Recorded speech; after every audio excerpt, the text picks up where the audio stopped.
What's going on, everybody? It is your boy PTK Blam back with another episode of the Shop Podcast. Yeah, we are bringing the heat once again. It is that time, another Saturday, another show. You guys know what we do on Saturday. So once again, want to start out just saying thank everybody for coming out, supporting the live show.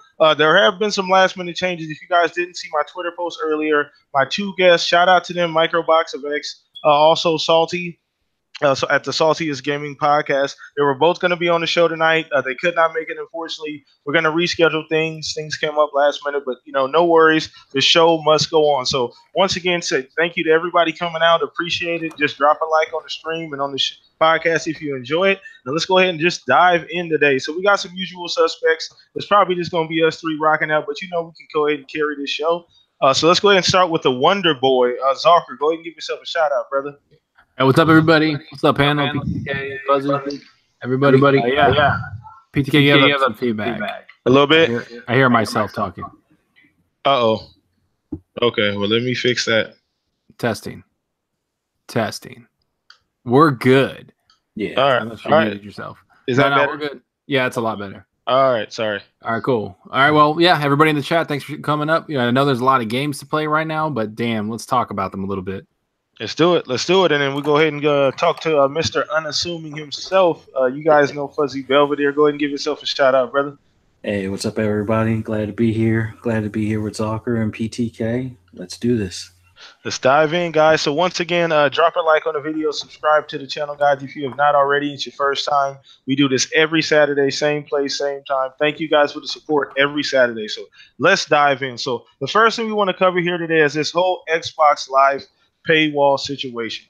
Now, you guys know for a long time, for me, we've talked about this on and off since I started this podcast. Just my take real quick before I pass it over to you two fellas. I'm used to it. I can understand the reason why people want certain games to come from behind the paywall, free-to-play games especially, kind of, being the thing currently, Battle Royales, Fortnite, that kind of stuff. But honestly, it's a feature. I'm used to paying for live. I understand why we have to pay for it. We get superior features, superior network because they generate a lot of money from it. It's $60 a year, couple bucks a month actually, so it's not too bad of a deal. But anyway, let's go ahead and get you guys' opinions on this. I know it's kind of been a hot button, a hot topic. There's two sides to the pillow here, so we're gonna start with you, Fuzzy. What do you think about this paywall? Do you agree that like certain games should come from behind it, or should just be completely taken down altogether? It's a tough one because from my standpoint, I don't really have to worry about the free to play stuff because I'm already paying, and I can understand why some would want it to come like games like Fortnite and stuff like that to come from behind the paywall, as long as it doesn't take away from the services that we pay for. So I know a couple other shows that talked about something similar where if they open up that paywall for like games like Fortnite, is that going to open us up to being hacked or other vulnerabilities and things like that? And the thing I would like to see is have it where those that are doing the free-to-play games, they're not able to put a credit card in or anything along those lines. If you want to be able to buy V-Bucks with your credit card, then you're going to have to step up and buy the live access and stuff. But in the meantime, you can at least play the games in their most basic form. Just have it where it's like a separate segment. I don't know if you would have to find a way to have those particular games or those particular players focus on somehow connecting through their Wi-Fi to the server from the game, as opposed to using the Microsoft servers and things. But if it winds up being a little bit laggy for those, hey, it's free to play. You kind of pay for what you get, and if you're not paying, you're not getting much. But if there's a way to segment it off and have those games still accessible, so that way, one, you take away the talking points for those that are looking to point the finger at Microsoft for lack of consumer-friendly practices and things like that. But I would like to see it available, but don't make it an option, or don't make it a thing where it's on the same level as what we're paying for. Just have it where it's your basic, if whether it's peer-to-peer or something along those lines, just have it where they're only able to just play those games. There's no party chat or anything along those lines, just online on there. Like a stripped down version of Xbox Live, pretty Pretty much. And then make sure so those that are going to try to hack or bombard with DDoS type like attacks and things like that, just make sure it's a separate thing from those that are the paying service. So that way, if it does get bombarded, then it doesn't take down the service that people are paying for. Yeah, I don't know, man. I just honestly think that like when you take a look at that whole stance that they shouldn't do this and certain games shouldn't be behind the paywall. Um, I just to me, you look at the security, you look at the reliability of the overall network. A big part of that is because we do pay for Xbox Live, and we have been paying for Xbox Live since its inception. Like it's become just to me, it's like second nature. To Right. me, it doesn't really. I mean, they don't make money off of games like Fortnite. Besides the fact of the microtransactions and in-game purchases, they don't make money off of those games. Like those are free games.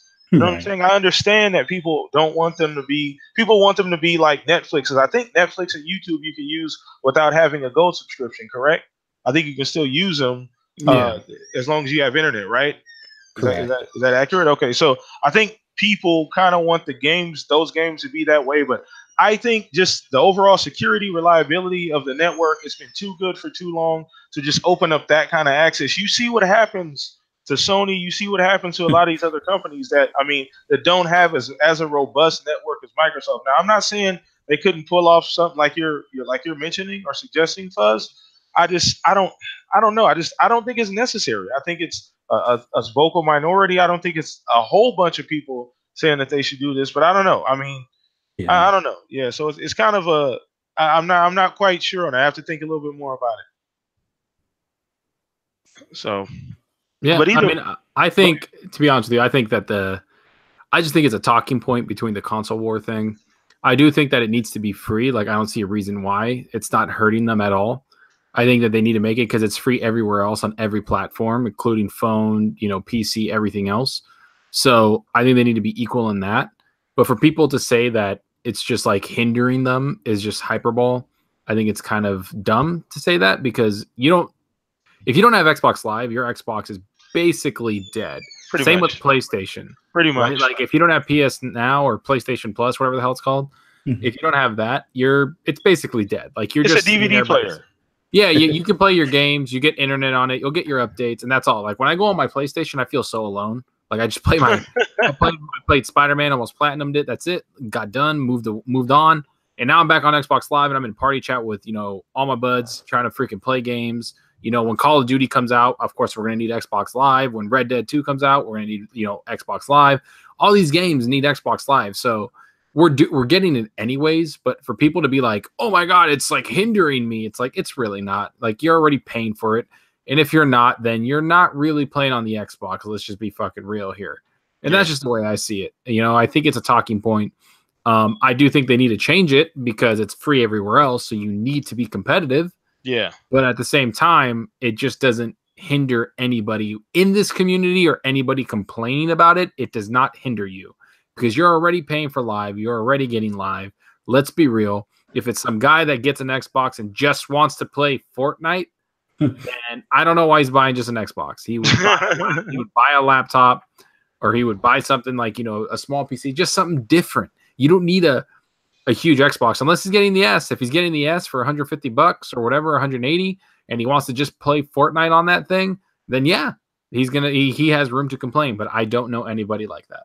Yeah, I just think in this day and age, that kind of reminds me back at the beginning of this generation when everybody was kind of jumping down the throat of that DRM situation, and I'm standing on the sideline like, wait a goddamn minute, this is 20 at the time, 13, I guess, when the consoles came out. I'm like, who the hell buys a console that isn't playing online? Like, the hell's everybody else doing? Like, I don't understand that concept. If you don't have an online connection, what are you doing with the console? Yeah, you're not doing anything. So. I do that with PlayStation. I don't buy PlayStation Plus because I don't need it, and nobody's on there that I can play with, so it doesn't, And you got your exclusives. You got PSN Plus for your PSN for your exclusives, and that's about it. That's all. And their exclusives are all single player. There's no multiplayer. There's none. They don't have a State of Decay. They don't have a Sea of Thieves. They don't have a Forza. Like these are all every Xbox exclusive has some form of multiplayer, and that's what people don't see. Yep. That's true. There's two sides there. Two sides there. So Forte jumped in too. Shout out Forte, man, for coming in, brother. So I wanted to throw this topic to you as well, man.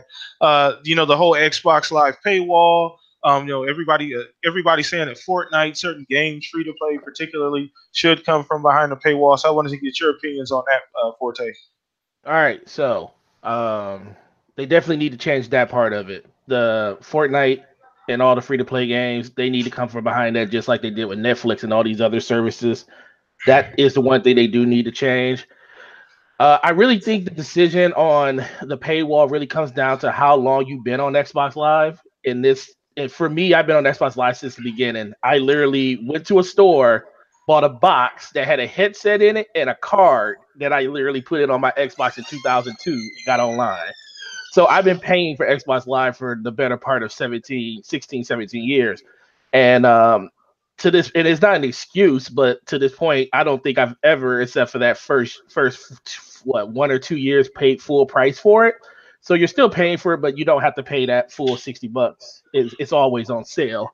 I just think overall at this point, when it comes to Xbox, who has an Xbox, like you guys said, that isn't online? I mean, I don't look at people sideways for it, but at a certain point, I'm like, well, Xbox has always been about the online community. The system was built pretty much on the back of a first-person shooter, and it was built on a community focus where you would take your Xboxes or go to other people's houses, or you would do LAN connects through XB Connect and GameSpot to connect through the internet. And this is during a time where PlayStation actually had internet on their system, and it wasn't the main driving focal point of their console at the time. So when 360 came out and Xbox Live matured even further than it actually did with the party chats and achievement systems and everything, and being able to be in a party and talk to one person while they're talking to while you're playing another game, that is something that is revolutionary when it came at that time. And I Yeah. think people just kind of forget that all of the legwork and all the groundwork was built by Microsoft through this service. Yeah. And I'm sorry, no one's going to turn down 50 something $billion, however much they make a year on Xbox It's like Live. $3 or $4 billion. Whatever the heck Xbox they Live. make on this thing. I mean, for Yeah. people to think that they're really would it be a kind gesture for them to say, "Hey, no longer have to pay for Xbox Live"? Yeah, that would be some industry changing stuff, especially on a console end. But to think that they are going to throw, even if they make $5 billion off of it, they'll probably gross anywhere or net anywhere around probably 1.5, just because they have server maintenances and stuff like that. They make a pretty penny off of it, but we also get a lot for the value that we, put into it. Don't take for granted the things that security, stability. Exactly. And people talk about the whole PC thing. And I understand and I agree. PC should be free. But guess what? PC's always been free. If you are used to not having to pay for something, why would you ever want to pay for it? And the same thing happened with Xbox. You've been paying for it since the beginning. That's why a lot of people on the Xbox side don't have a problem per se with it, because it's something that's always been there. You didn't really start hearing a lot of rumblings about online being paid for until PS4 or PlayStation decided to make PS4 people pay for it. And that's not something inherently that they had to do until this generation. Yeah. So like I said, it depends on when you got in, and it's always been there for us. Just like people don't complain about Netflix. Think about it. Netflix used to be all about delivering DVDs to your house. You don't see them complaining about people not being able really to find it on their website. You got to go dig deep on their website to find where you can actually get movies delivered to your house. It's all about streaming and stuff now. You don't see people complaining about that. Like, hey, where's the option to do this? And where's the option to do that? Things, once you get to a certain point and people are used to doing it, it doesn't become a big deal anymore. Yeah, no, absolutely. A lot of good points. Like you said, if you're not used to paying for it, then you're not going to want to pay for it. Point blank, period. Like, it's that simple. So So yeah, let's go ahead and move on. Great opening topic. Once again, guys, not only are these questions for the panel, they are also for you guys in the chat as well. Once again, drop your like and subscribe to the channel if you have not already. So let's go ahead and move on to the next topic. We're gonna be talking a little bit of Nintendo, so we're gonna have some fun with this one. You guys definitely know how I feel about Nintendo. We've been talking about them for the last like week or two, probably, honestly. So I got a couple things I want to get off my chest, and I feel like a couple of you guys will too. So recently, Nintendo, I saw a Destructoid article basically saying I guess they talked to Reggie Fils-Aimé, who is basically the CEO and president of Nintendo of America, and he had some very interesting remarks on them having to use actually mobile device for voice chat or for party chat on the Switch. And he said basically they don't really need to incorporate that because Nintendo just does things differently. So I wanted to get you guys' opinion on that. I want to start with you, Zarkor, because I feel like you got some really good shit to say. So what do you think about that statement that they just do things differently? I mean, it's their spin of we do things differently because we have no other choice because they can't justify what they're doing, right? Because they don't have the infrastructure to do what they need to do, right? Like they say, oh, why, what they say on the mobile phone you can chat now, like because you have it on you all the time.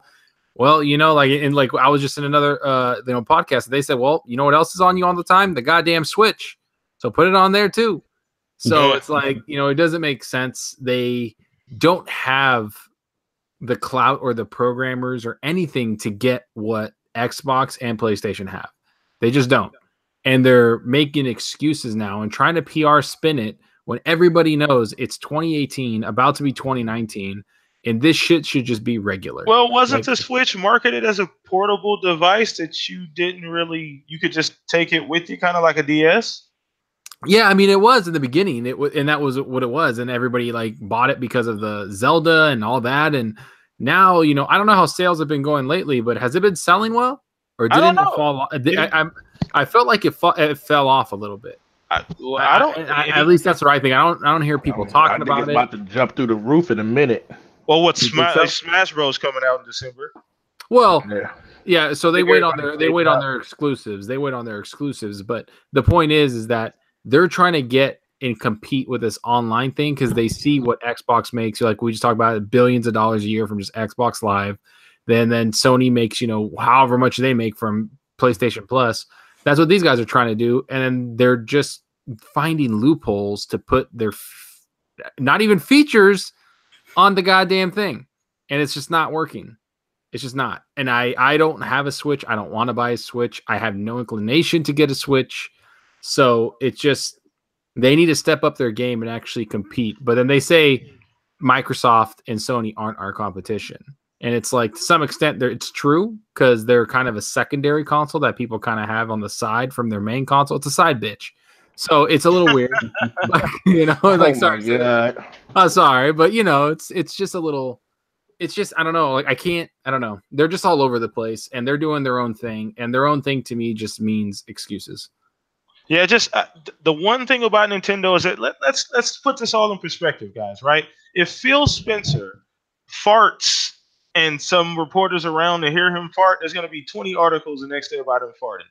So just to think that like Nintendo can get away with this entire generation without having any kind of infrastructure, no basic online features, and everybody's still okay with that, then they do stuff like this. You hear the CEO, president of Nintendo of America, make statements like this, where, I mean, what does that mean? What does that mean? What does we do things differently? What does that mean? Like, what, you guys are slow as shit? Is that what that means? Because if that what that means, that's what it means to me. So I don't understand, but we're going to go ahead and move on. Fuzzy, let's get your opinion, man. I don't know if you've seen the article, but what do you think about those statements, Fuzz? It's funny to me. I just don't understand. 2018. Sure, they haven't really had a dog in a fight as far as for having this type of infrastructure built up over the course of the generation or even the previous generation. But it's just funny to me that you would need a cell phone to be able to chat. I mean, yeah, if you want to talk to your friends outside of gaming, sure, cell phone makes sense because that's what the cell phone's for. But when you're buying a gaming console that's supposed to be portable, it should kind of be in place of it. I don't necessarily want to use my cell phone as a hotspot for my Switch. I really want to, use it for chat. So Yeah. I don't know. It just seems weird to me. I'm surprised that they can't just somehow team up or make some sort of agreement with Discord I and am too. put Like the we're app as on the Switch. as beloved as sorry to I don't mean to cut you off, but as beloved as Nintendo is, I feel like they could legitimately reach out to somebody if they don't Yeah. know how. You learn how. I mean, you're a big enough company. You're beloved, like industry wide. Like everybody loves Nintendo. You know what I'm saying? They're like that one real, the one chubby kid that you grew up with that everybody kind of just, everybody was, But anyway, so no, just seriously though, it just I don't know if it's their lack of understanding. You just I don't. It can't be the lack of like technical expertise. I feel like if they wanted to, they could just reach out and get people into the company that are able to do those kinds of things. So, I mean, what is your opinion on that?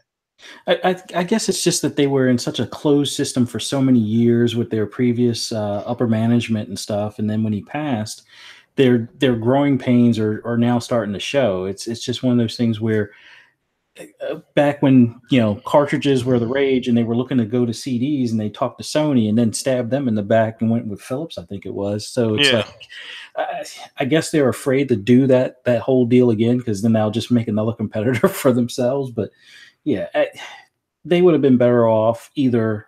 I mean, since they're so friendly with Microsoft, they almost would have been better off just kind of leaning on Microsoft a bit and seeing if there's something that could be worked out. Yeah, it might cost them a lot of money up front, but in the grand scheme of things, Microsoft would collect money off of them just like they collect off of things for like the Havoc engine and a lot of other side things that they own. But I don't know. The cell phone thing just seems odd. And yeah, doing things differently. Uh, I the only Nintendo product I have right now is the Super NES Mini that I bought for my boys their last birthday. So it's about a year old now, and I think we played with it for about 2 weeks. So I'm not as much of a Nintendo fan, so I don't know if that shows. But yeah, it just they need to get with the times. It's a little too late for this think differently type stuff or do stuff differently. Didn't work well for Apple when they used to say that back in the day when it came to the PC market. So yeah, they need to change. Yeah, no, absolutely, absolutely. And I'm gonna be honest with you. Shout out to my boy Nintendo Direct. I know he's probably watching now. I gave him a little bit of grief when I dropped the video. If you guys haven't seen it, I did talk about this on the channel specifically. Go check the archives here on YouTube. Shout out to you, Nick, though, if you watch it right now. So, Forte, man, I'm gonna pass the ball to you, brother. You next. What do you think about this Nintendo statement, man? I mean, Nintendo's made a lot of headway. They've done some things this generation.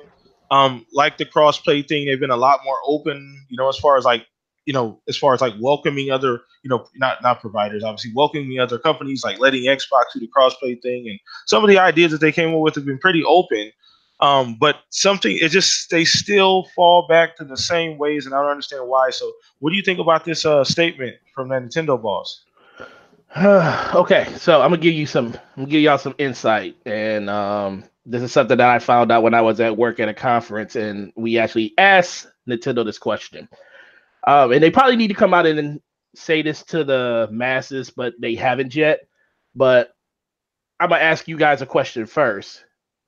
Who on here has a Switch? I know Zucker doesn't have one. I don't. I don't he's as not well. buying a I don't piece think of any shit. of us do. None of you do. So I have one. Yeah. All right. So every time you load up the Switch is a bunch of apps. Just like PlayStation's a bunch of apps, everything's it's just apps on your system. Whenever you go into for say app, like say you want to play Splatoon, it loads up that app and you go into the game. Let's say you want to leave, let's say you want to go to a different place, like go to the store. You want to like hit the home button and go to the eShop to see what's in the eShop real quick. Well, you can do that, but as soon as you hit that home button and you try to click on a different app, it tells you have to close out the previous app. So you can't go into different parts of the Switch while you still have something running. So the reason that this is on your cell phone is because I think they really just didn't really think through this enough because there is no way for them to have that app, have basically the app that's on your phone on the system, and you still be able to play the game and be able to simultaneously run both at the same time. So you telling me Nintendo is the Sprint of consoles? Exact. Well, dude. Well, think about it. They literally just went from nothing to something. So it makes 100%. It makes sense to me. The fact that you literally can't do two things at once when it comes to those apps is crazy. It's just like PlayStation. The only difference is PlayStation still allows you to go into like your friends list. It still allows you to go to the PlayStation store, but it doesn't allow you to like start another like app while another app is running. Like on like you can literally say, hey, if I want to go into this game, of course, if you want to start another game, it's going to close the other game out. It's the same thing with like your library stuff. It will close that stuff out if you try to go in there. But Nintendo, no, as soon as you go into a game, you're in that game. If you try to leave that game and do something other than go to like your friends list, it will close you out. It won't let you do anything else in the game. So that's the reason I think they went with the cell phone, because that gives them an exterior way for you to still be able to play with your friends and still have access to voice chat, because they can't do both at the same time. Doesn't mean it's right, but that's how the system is set up. But outside of that, man, it sucks. So It's I up. got a question for you now. Yeah, Now, based on the information you just gave me, so has Nintendo Wii U themselves again? Because I mean, like not to that capacity. Because this console, the Switch is going to outsell easily the Wii U. It's not even close. It's probably already outsold the Wii U by now. But as far as them being in this kind of a weird spot when this next generation does happen, this next jump happens with Sony and Microsoft, because we know those are really the two companies that move the needle on the hardware right, side. Um, right. so I mean, what do you think Well, about? let's. Well, I know what you're saying, but Go ahead. let me ask you this. Did everybody here own a Wii when it first came out? The first Wii? It was a No. novelty. It was kind of just cool to have. Like my grandma had one because I it Right. was never, cool. Like I haven't That, owned a Nintendo since N64. okay. So what about you, Fuzzy? No, I went to buy one when they were first coming out, and I wound up buying two PS3s because the Wii was going to be a gift for family. So So let me tell you how my Wii ended up in my house. My wife, who is my wife now, was just my girlfriend then. We went into a store, didn't have no Wii's for like 6, 7 months, and then she just happened to walk in the store and there was a Wii there, and she just bought it. Like didn't care how much the bank account looked like, just bought the Wii. That's what it was for the Wii. Now we don't have that level of hysteria for the system now because I think those days are long gone where people just just want something so bad that they're willing to spend their last dime to get it. I mean, you never know, the next system could do it. But my biggest thing is Nintendo. The reason I say Nintendo's in their own lane, and I think Reggie says what he says, is because the people that complain about this stuff are not the people Nintendo's talking to. exactly. This That's this the one online thing. Yeah, this online service is going to sell because it's speaking to the people that it's meant to be spoken to. This is the one thing no one can take this away from Nintendo. They gave this service away for free. They should always be free, but if they're going to charge for it, they gave it for free all the way up to this point. Why did the Nintendo make it pay now? Because Smash Brother comes out in literally about a month. So they're saying we about to get all the testing out the way a month ahead of time, get this service up and running, get people into the ecosystem, make sure that we have all our ducks in a row when it comes to like the services and making sure that people's IPs don't be clashing and anything like that. Because when Smash Brothers launches, we know we're going to get a huge influx of people because the only way you can play Smash online is if you have a Nintendo Online, and all of these people that want to play Smash on their Switch and play against other people, they're going to do it, and they're going to go out and spend the money. No, and they don't even know what the whole situation with this whole online service is. Most of them probably won't even know that you have to like have your phone with you to be able to talk to other people. I know my wife won't even let my kids talk to people online on Fortnite when they play on the Switch. She said, no, they don't get a headset. They can play through the TV, but they can't put a headset on. So most of these people won't even experience the thing we're talking about because we're used to an ecosystem where we've been able to talk to each other for the last 10 years, 10 to 15 years. We've been able to have communication with each other. This is something that Nintendo was finally getting into, and I really just think people, not saying they need to calm down about it, because it really doesn't affect us, because like Zucker said, he's not getting a Switch. Yeah. I just think overall it's just people want Nintendo to be something that they're not, and they're Yeah. never going to be ever again. And And once people get that through their mind, they'll be fine. and I think that's where I'm at. I think that's where I'm at because if you guys don't know, I'm a Zelda fanboy. My favorite game of all time ever on any system is always going to be Zelda Ocarina of Time on 64. So like, I just think from that standpoint, like me just being in Xbox ecosystem, for as long as I have been, and I just want to see the company progress. You know what I'm saying? Like it'd be nice because it's not like they couldn't use those features or it wouldn't help. You know what I'm saying? So I get it that they're talking to a certain particular crowd, but having an ecosystem like having voice chat, like something similar to what we have, wouldn't that benefit Nintendo greatly? You know what I'm saying? In Especially like 2018, it sure would. yeah, oh, absolutely. Like that's not a bad. It's not like I'm asking them to go do something that like is not going to help them.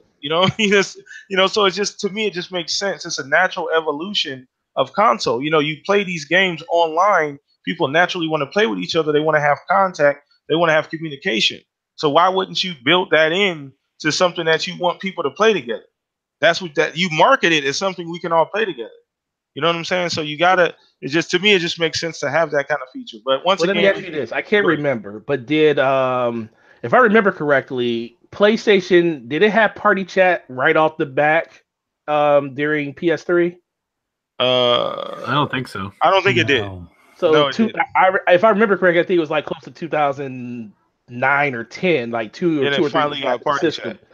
Yeah. They finally got party chat. We were saying the same thing. Like, how the hell you ain't got party chat on PS3 when 360s had that, or Xbox had that shit since 2001 or 2002 or whatever it was. Same thing with Xbox and PlayStation, with Xbox One and PS4. They had party chat from day one, but they didn't have cross game party chat until like late 2000, early 2014. People were complaining like, hey, you can't even talk to other people and play different games. You got to be all in the same game to talk to each other. Yeah. And Yeah. that True, was good in point. 2013. So I mean, it's weird just because whoever is the one that starts something, everybody feels like every other company should be up to speed on that. But we've been able to change our names on on Xbox for a long ass time now. And PlayStation is finally, it is being rumored, not even officially announced, but it's rumored going into 2019 that you'll finally be able to do it. So that just lets you know how some of this, the infrastructure on some of this stuff can literally hold back features on a system. And with Nintendo just starting out, I kind of want to get them a pass this generation, but I expect to see a huge improvement whenever their next system releases. Makes sense. Good point. Good point. So let's Very go ahead well and said. yeah, very very well said. So let's go ahead and move on to the next topic. Can't really say too much else about that. I got a fun one. You guys know I like to throw in these little fun topics every now and then, man. So yeah, this is also once again this is for you guys too in the chat. Let me know what you guys think about this. So the generation is kind of winding down. We've kind of been looking forward to these next probably 2 or 3 years before these new consoles come out. We start all over again with some new shit. So I wanna get you guys top 3 games this generation so far.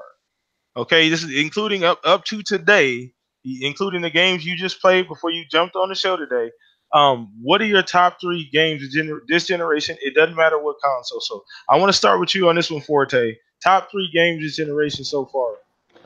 Ugh, top 3 games. Yeah, I got Okay. you on the hot seat. No, it's okay. It's fine. God of War, because it's freaking amazing. I loved every minute Wait. of You the got to go game. in order. Is this 3? Is that 3? That's no, I gotta go. No, well, that's one, but I'll go backwards. Okay. So if I had to say my very, very like number 3 on that list, um, for me, Battlefield 4, even though that game was so broken in the beginning of it, it was by far the best first person shooter that has released on this generation console when it comes to modern military. Everything else that's been out since that has been utter trash to me. And that game, I put way more time than I thought I should have put into that game for the state that game was put into our hands in in 2013 when it released. That's probably one of my favorite games. I always go back to that game and play it, and I wish they give it the Xbox One X Enhanced because it would be so much better if they did it. Number two, they already know I'm gonna say Destiny 2. I love Destiny, period, because I put so much time into that game. You can't have a game that you put over 6,000 hours in and it not be in your top. Now there are other games out there that might be better than this game, but I can't say that it has had an impact on me. And when I'm talking about, for me, my top three is always going to be impact. Battlefield had an impact on me. It made me make sure that I could carry my character over from 360 to Xbox One. It carry over. The funny thing about Destiny is that I kind of got on. I was an early adopter of Destiny. Right when they announced it, right up to the point to where, remember, at one point people were thinking that it was only going to be on PlayStation, like it was exclusive when it first, because Bungie was kind of working hand in hand with Sony. But anyway, what got me from Destiny, to be honest, is the lore. It's not even really like the gameplay is fantastic, but the story, the characters, the lore behind everything kind of got me stuck on Destiny, and that would probably make mine too. But go ahead and finish out. No, yeah, and that's the biggest thing. It was so impacting the story, and when it comes to your top threes, things have to happen around your top three for things to fall to where they did. I don't think Destiny would be in my top three of games like Halo, if Halo Master Chief Collection worked day one. Because I think everybody universally hated Destiny 1 in the very beginning because because the story was all jacked up and there was no story. There was no story. so but the fact that there was no game that could pull you away from it, it was like, damn, I got to play this game because it is fun, but there's nothing else to play out here. So that would be my number two.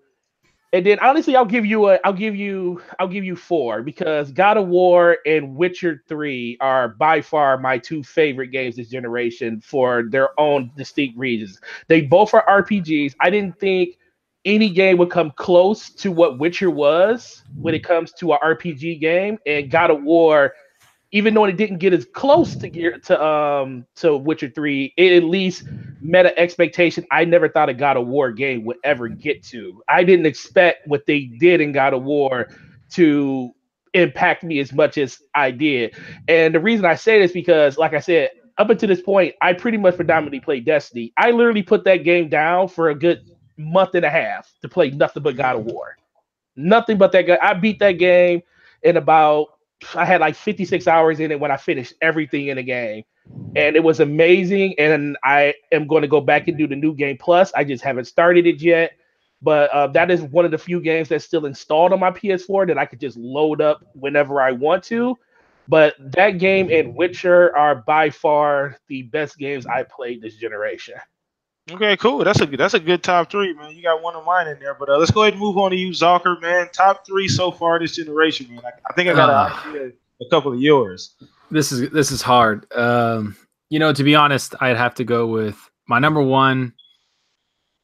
Actually, I'm gonna go most played, and then top three games that I think that are just all encompassing, damn good. Okay. Yeah, so my most played number one is Sea of Thieves, and then PUBG, and then Destiny. I probably played those the most. I enjoyed them. Sea of Thieves is probably in my top, games this generation. But as top three goes, I'm going to be real honest with you. I think that this last month has quietly been, or this, since Spider-Man and these games that we're playing right now, that this holiday season is one of the best holiday seasons I've ever gamed. I mean, Spider-Man was number 3 probably. And then it's Forza Horizon 4, which I already have over 30 hours in, and I freaking love the game. Like, it blew me away how much fun I was having. I was playing with my buddy, and I'm just doing shit on my own in that game, and it's just so much fun. Just driving around, getting cars, doing jumps, races, PvP now, the open world, you see people doing events together. It's just a damn polished game. So I really enjoyed that. Spider-Man hit me hard, number 3, obviously. It hit me hard at the end. It was emotional. The story was actually got me hooked. I almost platinumed the game. I just need to do a few more things. I just haven't gone back and done them. And then number 1 is looking like it might be, Odyssey. Oh, wow. Oh wow. I am enthralled in this damn game. And Gaming Forte brought up Witcher 3. This is the closest game to Witcher 3 I've seen. Where Wow, that's high praise. Wow. the side quests are on fire. They're really good. The armor collecting that you get in the game is just freaking amazing. There's legendary armor you can get, so there's always something for you to do. Quests branch out into 8 different quests. It's beautiful. The ship battles are great. Everything in the game so far. I'm 15 hours in, so this is kind of like maybe hype coming out of me, but damn, I'm having so much fun with the game, and I just can't stop playing it. And I'm just having so much fun. And the combat is all right. Let me put it this way: you can play any way you want, right? You can play as an assassin, you can play as a warrior, you can play with your bow. You can upgrade it any way. You got 3, like the regular 3 trees that you can like level up, right? With skill points. I'm a warrior, so I like go in there and fight. So people that go into forts or camps, they sneak around and assassinate people. I don't assassinate one person. I literally walk through the front door of the damn fort and just like come at me. I light my swords on fire because it's an ability, and I just start freaking fighting everybody like a warrior. That's how I role play it. Like I don't sit there and like role play, but that's how I want to play the game. I want to just be a badass that I just kill everybody, and then there's backup being called, and more men are coming. I'm killing them. Like it's just fun, man. It's so damn fun. So Nice. and the story's good, man. And there's twists in it. I'm telling you, people, there's twists in it that you won't expect, and it's really good. Like in 15 hours in, and I thought, man, this game's really opening up. Then they added a whole other gigantic layer for me to do more stuff, and I was like, what the fuck? Like, there's more. Like it's just Hey, it's funny because on Twitter today I saw there's like an Easter egg from Black Panther.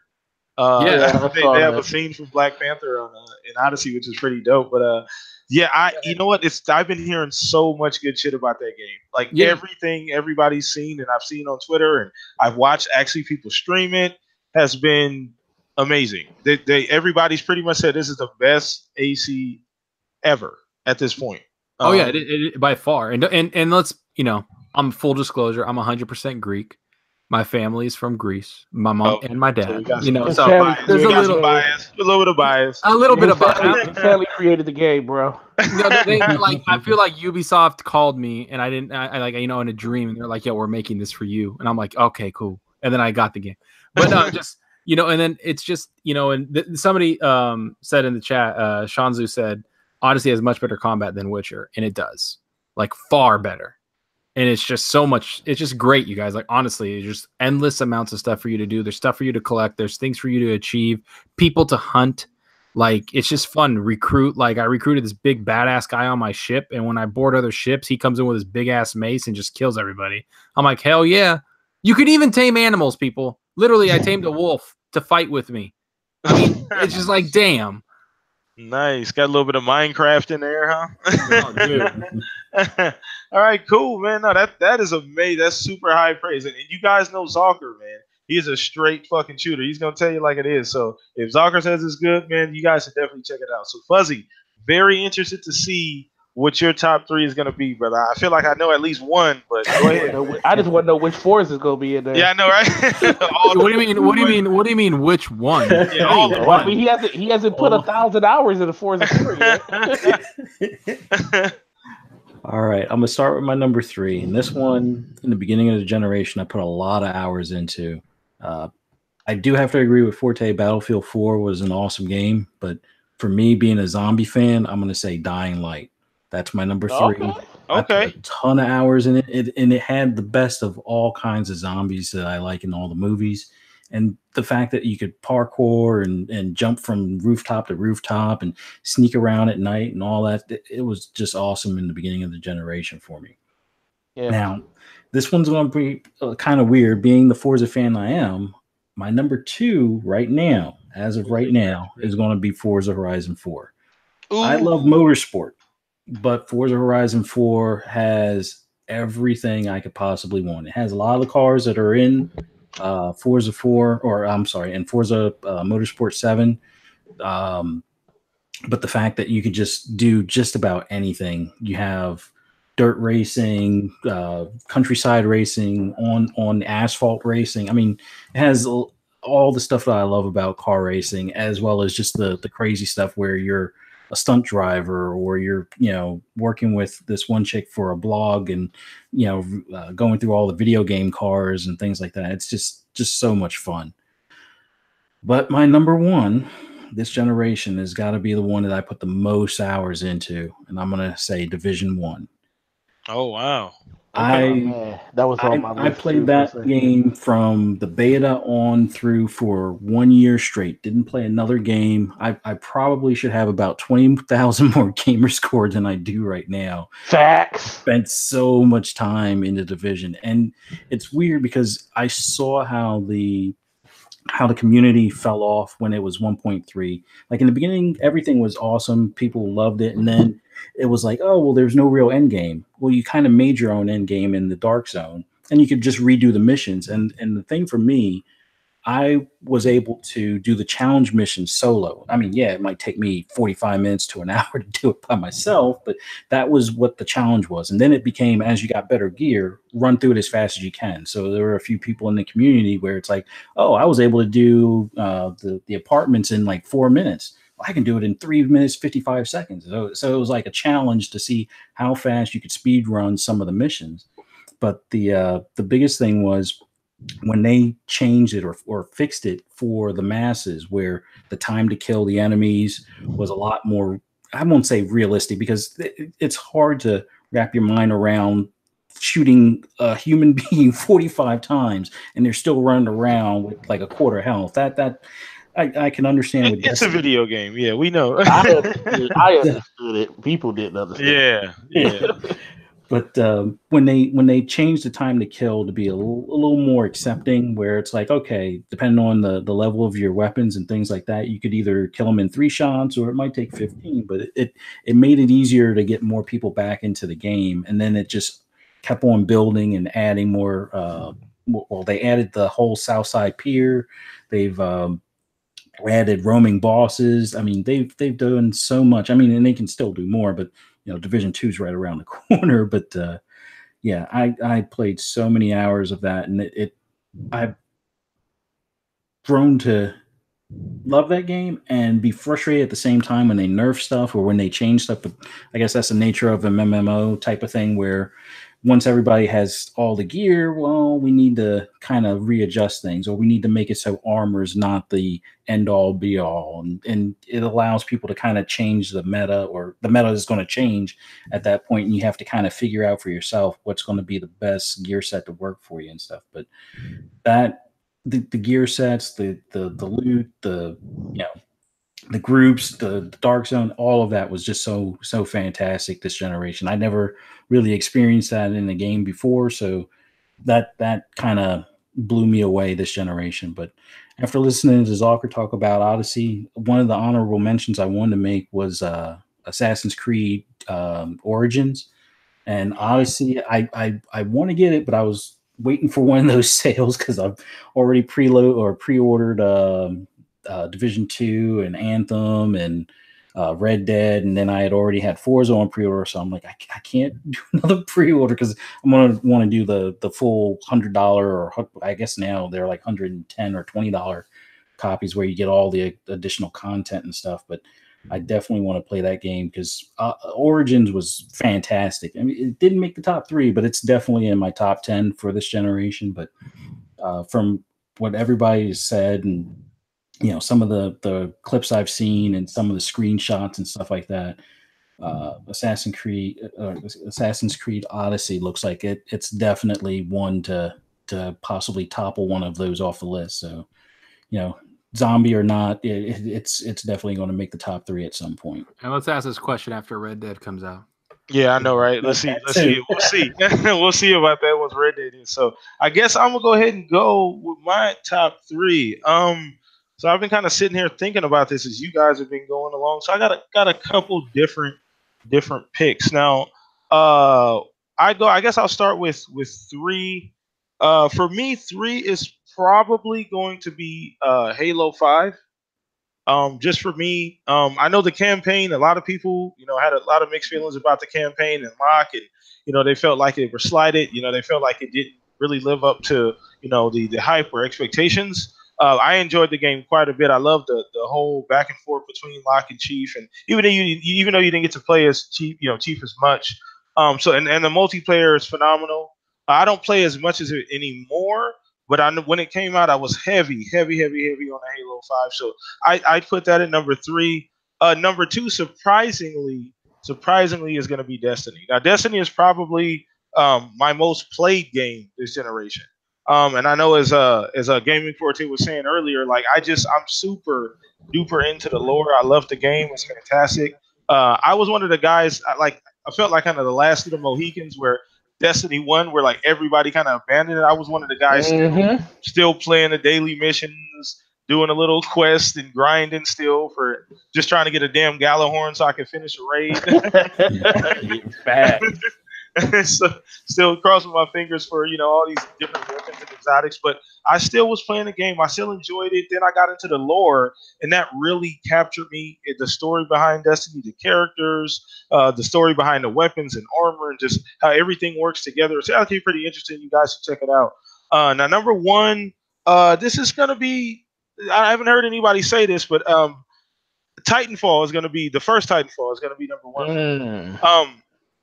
And what Titanfall did for me when it came out was it was so goddamn fun, and it ran so well, and everything worked so well. It didn't feel like the game felt so different, with the parkour aspects. Even though we got a little bit of that in Call of Duty, it was not nearly as smooth and buttery as it was in Call of Duty. The movements, I mean Call of Duty, but in Titanfall, the movements, the way the guns work, everything felt smooth.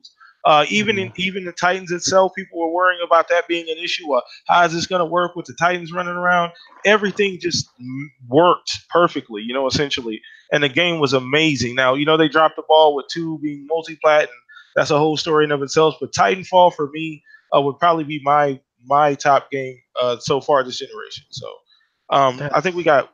What'd you say? I'll say that's Titanfall. That's a good one. Your Titanfall was what my Battlefield was, and Titanfall, man, dang, man, that game, yeah, man, it ended too soon. Yeah, oh man, I was like, this is when I popped that game and I played that first match. I'm like, oh, this is next. Like I felt like this was the next. This is gonna take over at some point. Like this is gonna become and EA finds a way to fuck it up. So you know how that goes. But anyway, let's go ahead and dive into the last topic. Once again, thank you everybody here watching live. Appreciate you guys. If you have not, please hit that thumbs up button underneath the video as well. Subscribe to the channel for more podcasts on the line. So last topic, guys, and this is gonna be a tough. This is gonna be a toughie. So now that we've seen some gameplay from Cyberpunk 2077, we've seen some from Red Dead 2. Now, I don't know if this is a fair question. You guys let me know this or not. But which game do you guys think is going to be the bigger leap as far as just in the genre, the open world RPG elements that both games kind of have? What do you guys think? Which one is going to be the bigger leap? Like, oh my God, we've seen a little, we've seen that whole gameplay from Cyberpunk. We've seen some from Red Dead, not as much as Cyberpunk. The 2 trailers they put out have been a couple minutes apiece, so we got a whole damn near hours worth of Cyberpunk. So, but which one do you guys think? We're gonna start with you, Zalker. Which one do you think is gonna be the bigger leap as far as the genre? I'm gonna have to go with Red Dead. I think Red Dead's gonna. Wow. I think Rockstar. I think they set the standard for a lot, and I'm going with consistency. Okay. They have the people, they have the talent, and they have the experience to basically change what we know. Because if you look at the game, like and when he shot somebody in that gameplay trailer a couple of days ago, or last week, whenever it came out, when he shot somebody in that game, it stopped and did like a mini little cutscene of acting, and then it went back into the gameplay. Like the transition was so fluid and just perfect. And apparently, like it's huge. And I'm looking forward to Cyberpunk. I really am. But I will say that, CD Projekt Red just doesn't have the same, to me, the same clout or the same experience as Rockstar. We got to give them time. We got to give them time. And we got to give them time. Build that up over a long period of time. So. And that's where I'm going off with this, is that Rockstar's had the time, they've had the games, and they've had the sales numbers, and they've had everything. Every game they've brought out, I have absolutely fucking loved. I have. So I'm going with them because when I played Red Dead 1, I like enjoyed the hell out of it. I enjoyed GTA. I just enjoy every game they do. And this game, just the graphics, everything about it just looks insane. Insane. And so that's why I'm picking them. I think it's going to be different. RPG element, I think Cyberpunk is because there's not really much RPG element in Rockstar games. But they're open world. So I threw RPG elements, but they're I guess there's some elements in there, not the traditional sense, like you can go and upgrade gear. I guess you kind of can upgrade gear, things like that. So, but it's not in the traditional RPG sense, like not like Yeah, so I get what you're saying, but yeah. But I will say that I just think Rockstar is gonna. I think this game's gonna blow our minds. I really do. I think that it's gonna just like really, we're gonna be like, wow, like this. I don't know if how you guys feel, but I just feel like this year, like just this whole year, this generation's taking off. Yeah, it's starting with God of War, and even for me, Sea of Thieves, and then Spider-Man, and then Forza, then all these games. It's like, man, shit, hell, even Call of Duty showed out a little bit this year. Oh yeah, I mean, my buddy, I game share with my buddy. He pre-ordered COD, and we're getting ready for Blackout, and everything this year is just like this has been one of the best years of gaming. I'm hoping that Battlefield, that Ring of Fire, don't drop the ball. Please, no.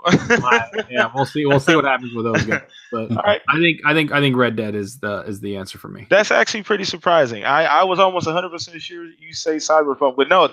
Thinking about it, it's a lot tougher when you kind of really consider even the short 2, 3, 4 minute clips we've seen from Red Dead are completely there's no game at this point that's doing anything remotely close to that at this current point. So even Witcher 3, as far as like we haven't seen as much yet, but I don't think there's anything going to be close to that as far as the engagement, the interactivity, the world, how everything's just fleshed out and just works seamlessly. Rockstar is literally in a league of their own. There's Rockstar, then there's everybody else. Yeah. And so it just they're the only developer that can literally just do whatever the fuck they want to do when they want to do it. So exactly, and they don't even put like hype behind it. Like if no, you just look, there's not like a lot of. They don't have to because they know they're like, yeah, drop it. People are gonna be like, and shit themselves, and then go buy it. Like literally, they can pull a freaking Kamikaze by Eminem, and freaking that's it. Like that's how much clout they have. Yeah, no, absolutely. So, Sony, you Fuzz, man. What do you think? Which one, man? I know you kind of. I feel like this is gonna be a tough one for you, Fuzz. Well, I'll start with the online aspects of it because I'm under the impression Cyberpunk is going to have online, unlike like The Witcher, correct? I have there's been any confirmation on no, I don't there think hasn't been any. There's not gonna be any online, but I don't think there is because it's very the guy that like companion guy you have and you and the stories like it's almost impossible to mix online with that unless you scrap the story, which CD Projekt Red does not scrap story. Okay, well, that alone that kind of gives Red Dead Redemption an edge. Mm-hmm. But I don't know. For me personally, I know I'm gonna probably spend more time in Cyberpunk than Red Dead, and it's only because of just the atmosphere. But overall, that's just such a tough one because just seeing that side mission that was like 45 minutes, and it was like the first 5 minutes of it was the real side mission, and all the other stuff was like extra. Open content mixed in there that, you didn't have to necessarily do, or based on what you did, it turns out that way.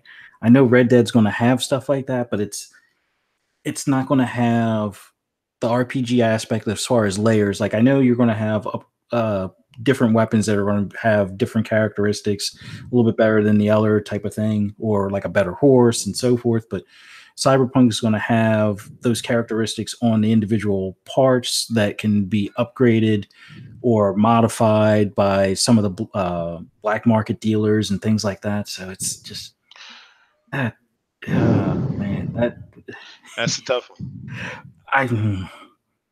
You want to think about it for a second? Okay. Come back to me on that one. Okay, so Forte, I know you've been sitting over there marinating Forte. So you can have some time. All right. So, which one do you think, bro? I done flipped on this literally twice, or probably 3 times, listening to your conversation. Everybody had really good points. I think for me,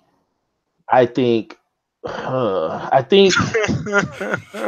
Okay, I'm just gonna say it. I think. I You still think. didn't see it.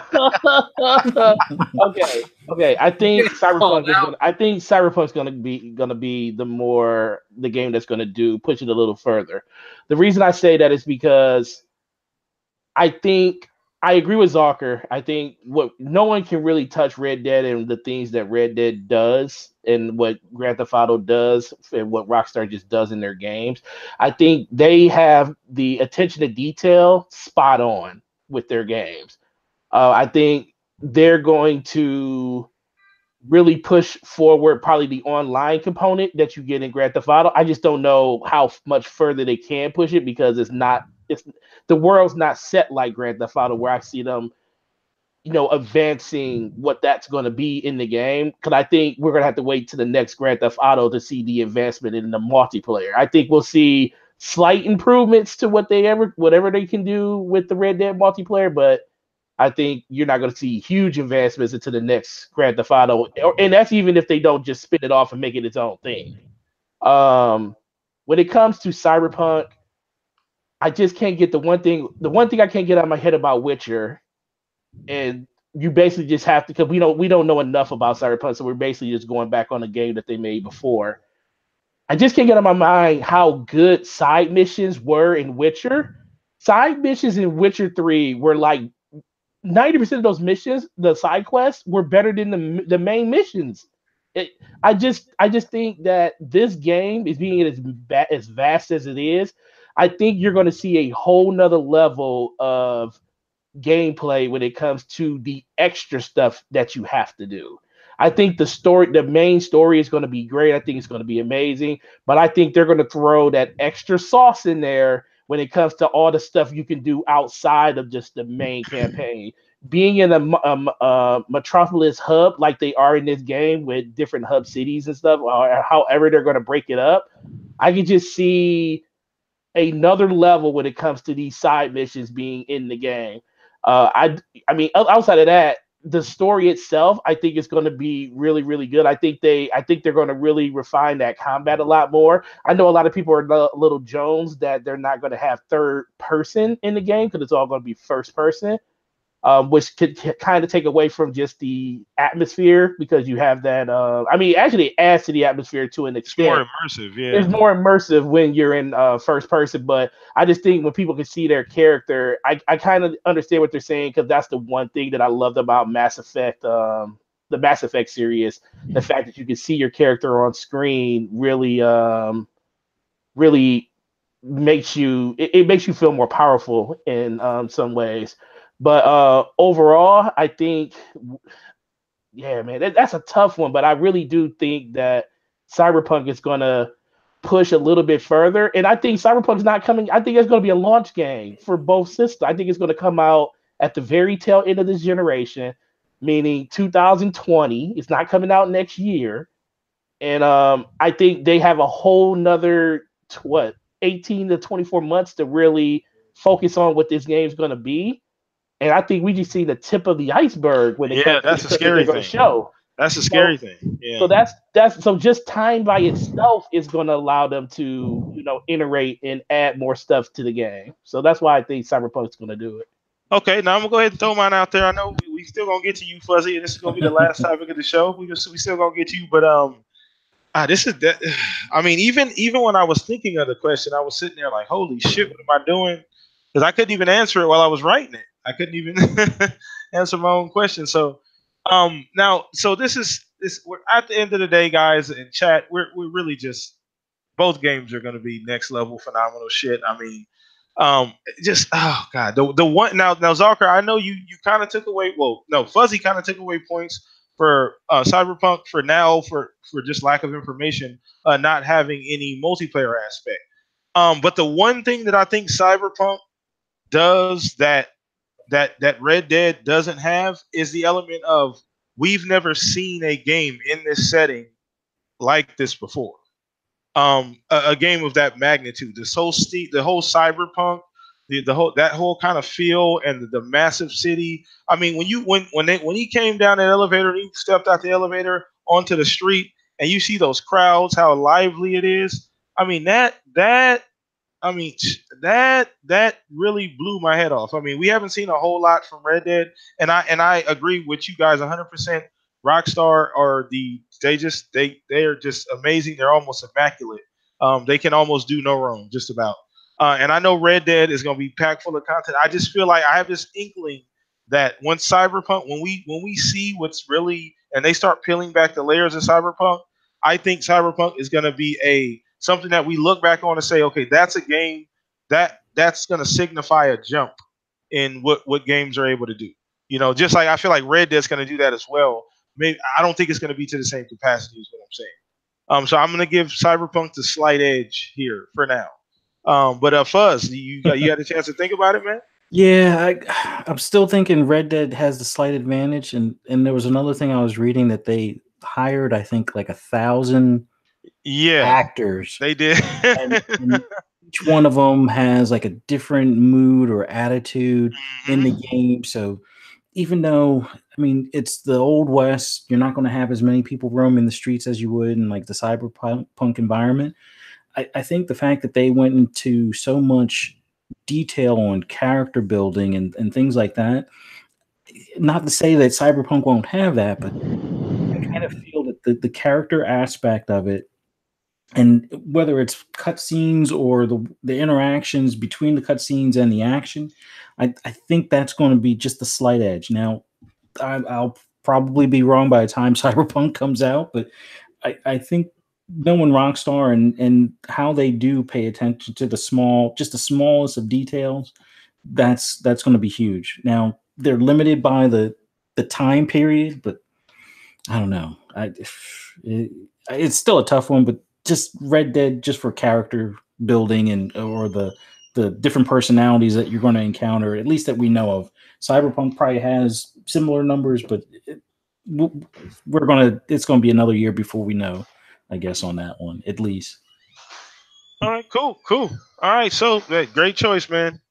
Finally able to make a choice there. And I know that was a tough question. Like I said before, when I was writing it, I couldn't even answer it myself. But that's pretty much going to go ahead and wrap up the show, guys. That was the last topic. Once again, just want to say thank you, chat, for coming out, watching us live. You guys are always amazing, always coming out, showing support.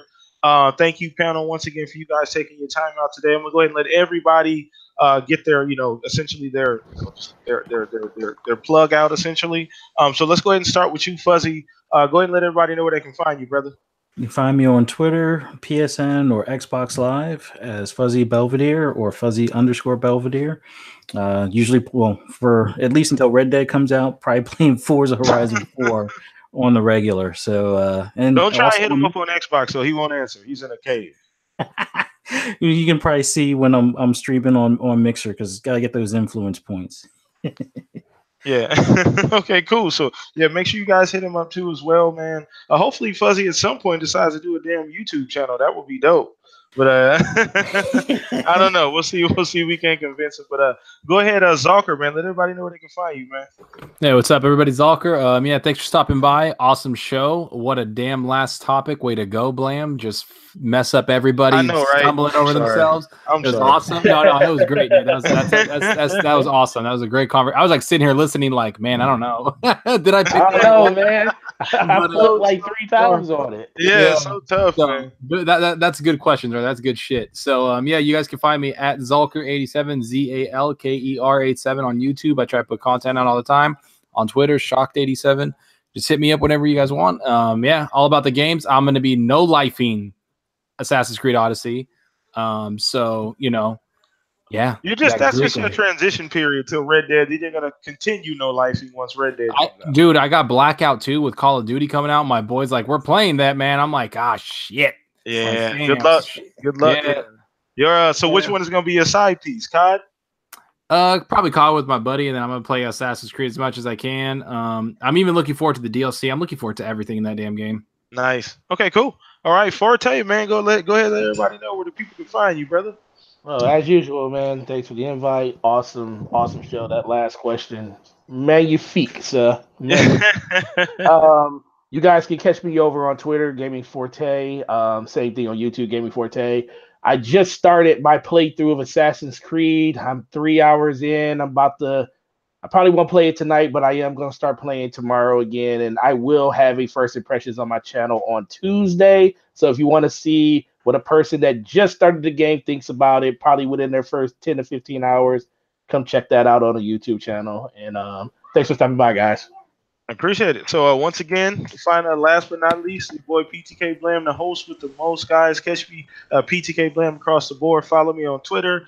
Once again, subscribe to the YouTube channel, guys. We are making a huge push, guys. Listen, hear me out now.